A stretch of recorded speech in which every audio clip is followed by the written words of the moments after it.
self-care and how it's essential, and it's not an indulgence, right?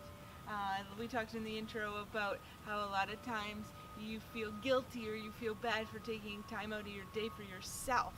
But when you take time for yourself, you have so much more to give, and you're so much more productive. So that's why it's essential to take care of yourself first before you do anything else. Yeah, it goes back to when we talk about putting yourself first. And I think a lot of times people feel like that's selfish, or they say, or that word selfish is such a negative word in our environment, and it doesn't have to be.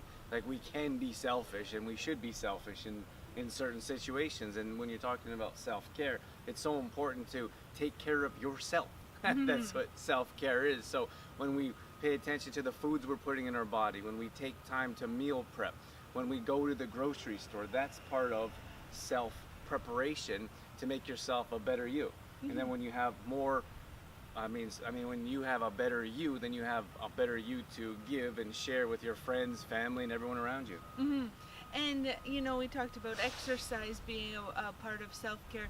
Exercise is so great to clear the mind and get your energy, boost your energy. And a lot of times we might feel a little tired or a little stressed and we don't want to go work out, but it's actually going to be so much more beneficial if we just go find the motivation, go do it. Yeah, no question. I feel like I always get my best ideas right after a workout. Inspiration. So inspiration is something that you could benefit from, but also in mental clarity.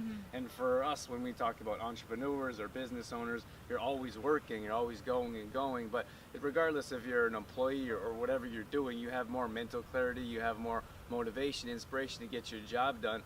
And then even in the evenings, we find that often as well. If you're active, if you're eating better, you have more energy later in the evenings to spend time with kids, to prepare meals, or to maybe even if you have to work later in the evenings as well. So we talked about exercise and we talked about healthy eating, but another component of self-care is, I guess, taking control of your stress levels.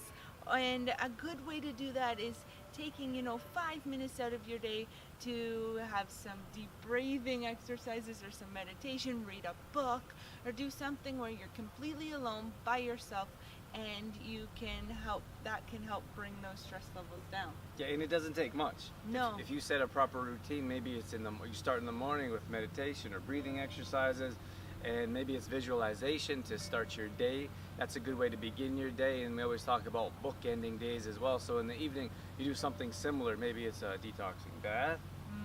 That was one of my next tips, was to take a bath. Yeah, so maybe it's a detoxing bath. Maybe it's a nice relaxing book, or maybe it's some soft music. There's a lot of different things that we can do.